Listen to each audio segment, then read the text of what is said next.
we join our hero today as he meanders about pointlessly, inventing new and more ridiculous reasons not to face me. Will he finally muster the courage to seek me out? Or will he continue to whittle away the time in procrastination? You'll have to watch to find out. Well, hello there, and welcome back to the Skellyverse. We begin today in the chunk of death, as you can see here with your human eyes. A lot of death. We finished this in the last episode.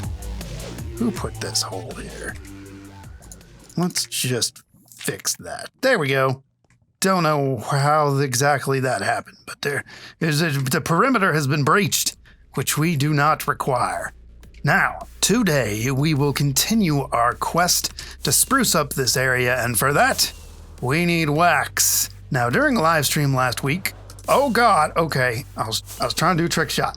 During a live stream last week, Coin-Operated Bean, Felix the Bread, and I struck out on an epic quest to find bees and create a bee farm, which you can see right here.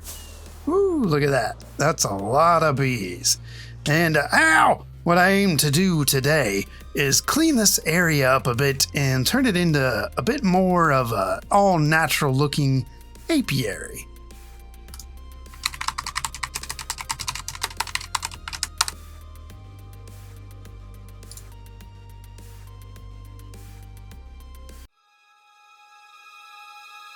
Yes, right.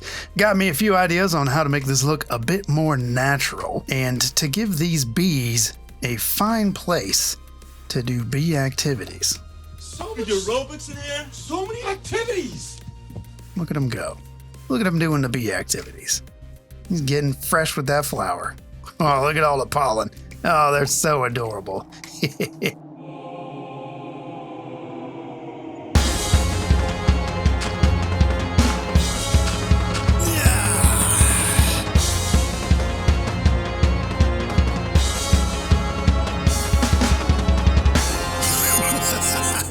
Coin-Operated Rob also stopped by out here and built up this cool stepped garden, which is super fancy. And we're going to have to see if we can integrate that into our apiary design. Actually, let's go up here and check this out. What do we got up here? We got us some wheat. And this is all for the benefit of bees. This is slightly dangerous, as you have seen. And we got potatoes in this here section. And then gently we go down and then all sorts of manner of things and such. Perfect. Also, narrator, I heard you. I'm just choosing to ignore your sass today. Good luck. I've got a lot of it. Yeah, okay, well, anyway. So first step, we're going to have to grab all these beehives here to give us space to start setting this up. We're actually going to have to clear cut a decent amount of this birch forest because this is not really the way I want it to look. We kind of noticed this on stream, but if you plant them 4 apart, they merge. The branches here merge, which is not ideal. So we're going to try and make them so that there's 5 between every tree, which means I do have to redo quite a lot of this forest, which is something that I didn't want to do, and yet here we are. Look at them. Look at them go. They're adorable. Anyway, yeah, so we're going to grab these beehives. We're going to clear cut this forest, and we're probably going to need to create quite a few more of these campfires is the word that they are used to refer to this item right here. And then that will create the smoke, which makes the bees much less upset. And you can see by the disgusting dripping honey here, some of these are ready to be harvested. And we have a little bit of a harvest already. We got some honeycomb here. And oh, someone already made a candle. Imagine that. Someone also already made a lightning rod. The design today actually is going to need a lot of copper, which what have we got here? We got a little bit. Might not be enough. We also have to age the copper, and then we have to wax the copper. So that's going to be kind of a huge pain in the stinger. Right there in the stinger. So anyway, let's go ahead and do our first time lapse and start tearing this place a new one.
Ooh, look at that.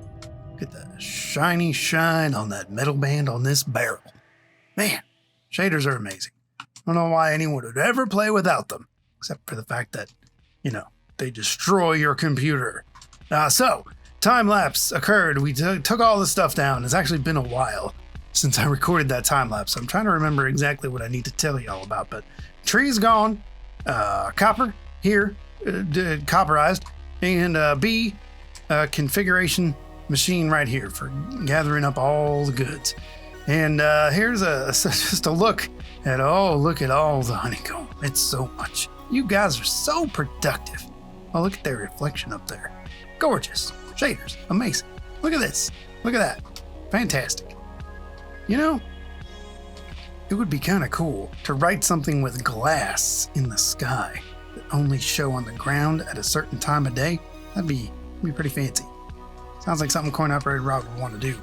So we'll leave him that task to do. Anyway, okay, so here we go. We got all the copper, and this is about a third of all the copper we will require. So we're actually going to need to go copper mining here in a bit, which we will get to. Hossy.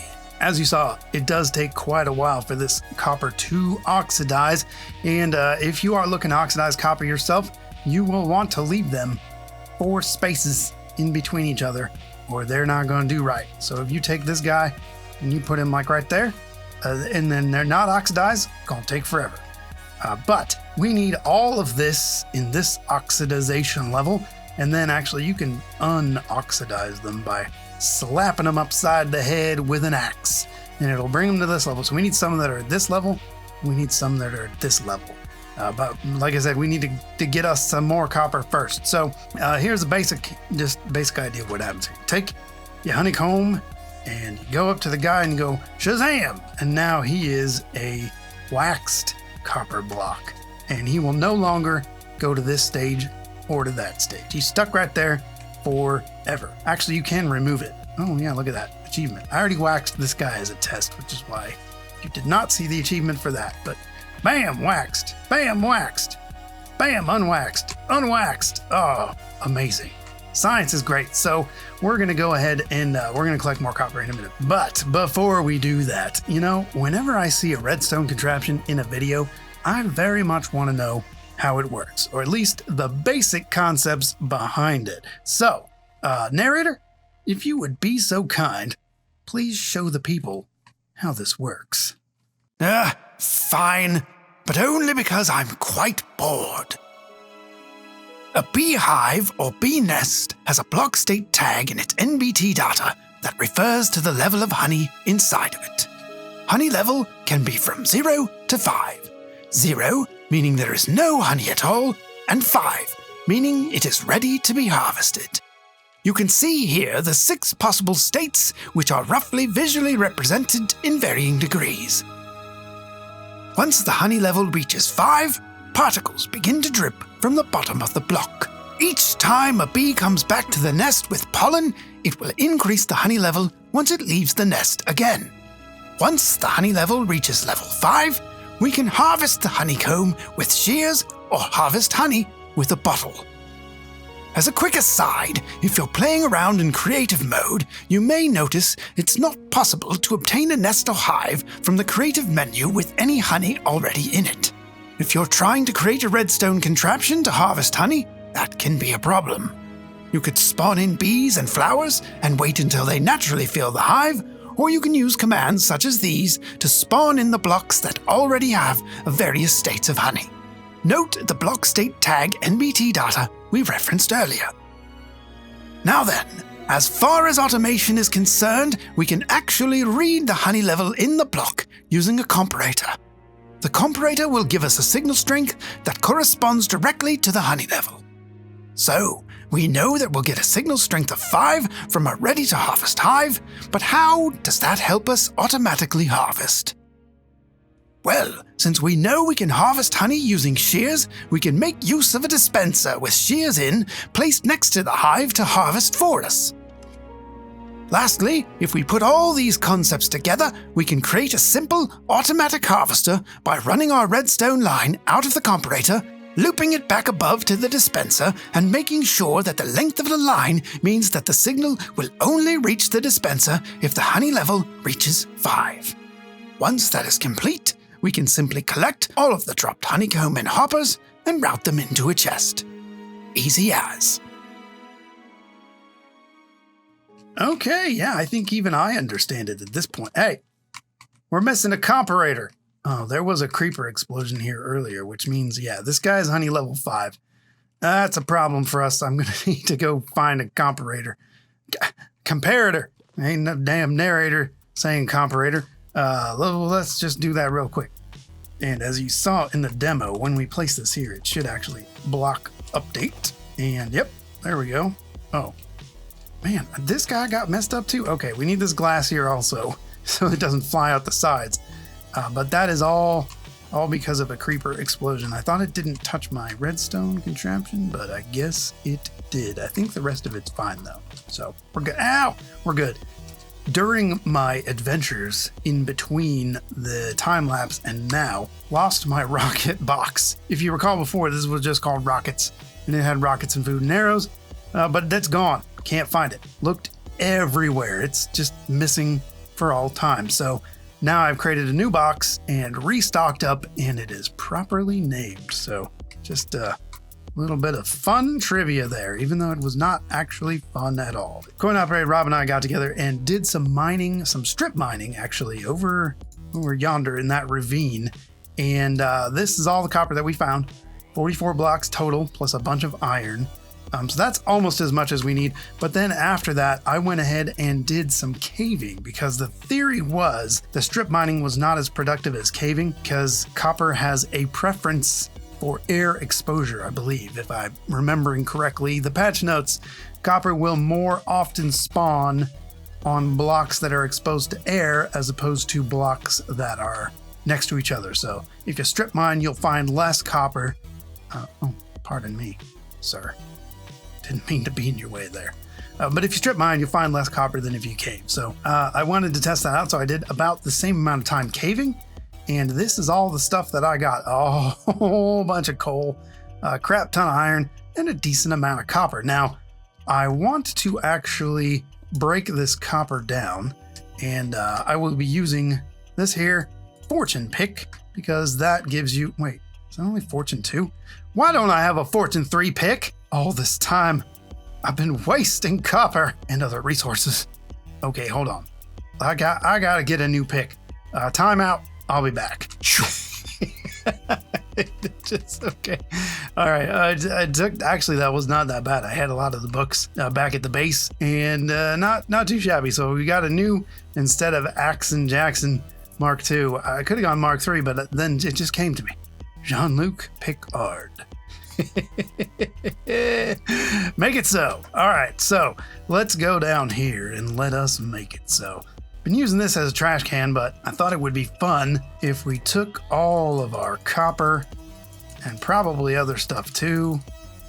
I don't know, that's not all gonna fit in my inventory. Let's just temporarily, and we'll grab all this stuff. I don't think I'll need all of it, but I thought it would be fun to actually block ourselves up from the very bottom of the world to the very top and then fortune our way back down. So I'm going to do that, and I won't make you watch all of it. We will time lapse it. Here we go.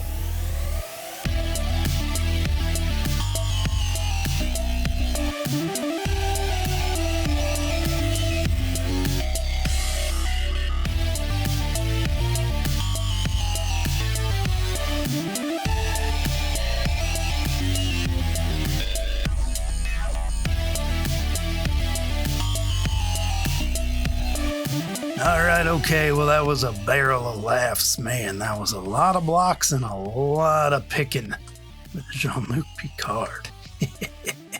Didn't even get it all done. There's a lot of coal I still need to process, but we do have all the copper. Every single one of these is filled to the brim with copper. So this is the time when a magic smelting array would come in very handy, but we don't have that over here. We are doing it old school, so we had all the coal, you know.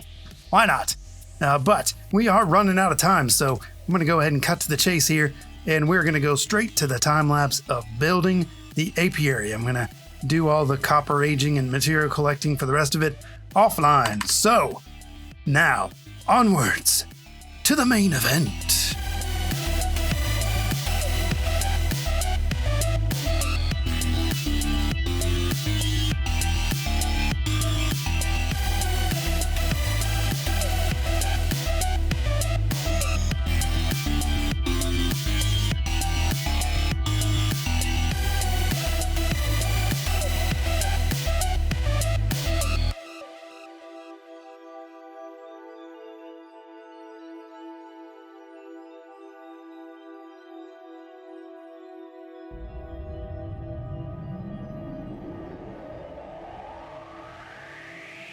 Okay, well, what do you think?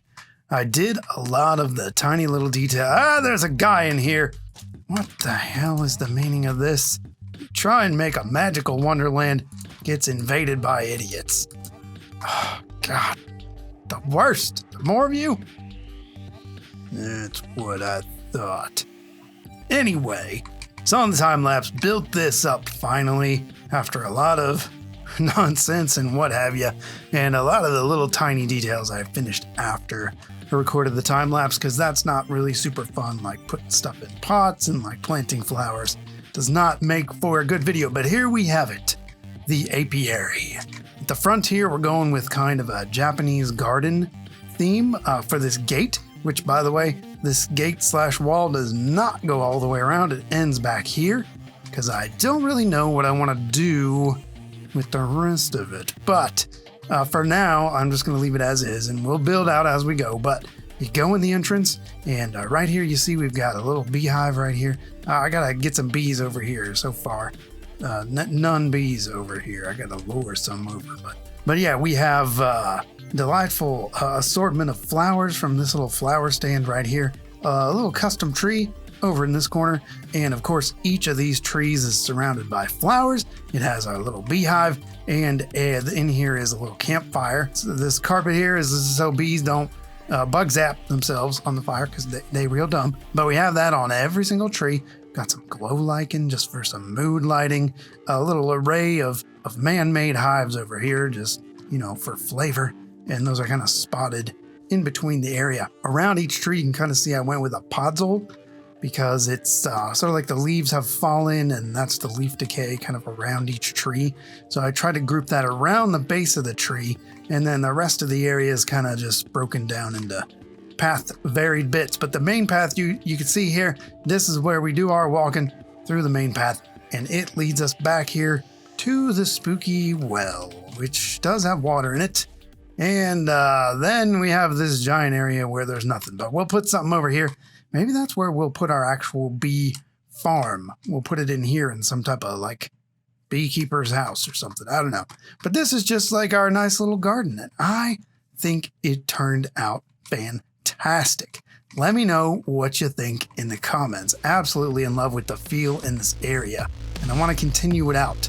All this needs to get cleaned up. That needs to get moved, probably, like I said, and then a bunch of terraform. You know how we do. We do it all in pieces and little bits and parts. So I hope you enjoyed today's episode, but unfortunately, that is all the time that we have for today. So, like I said, go ahead, leave a comment if you like. I try to answer every single one. And if you like what you saw here, consider subscribing. I basically just do this in my spare time, and it is nice to know that people enjoy it. So please do let me know. Subscribe and like the video and all that stuff that people tell you to do. It is actually very helpful for the channel. Anyway, until next time, peace out. Oh, some flesh. Disgusting. Get out of here. What the hell kind of magic spiders we got around here anyway? I'll show you magic. Hey, I said I'll show you magic. Isn't the magic. Get out of here. No more magic. Magic show's over. One step closer to the hedge, and I'm about to rake.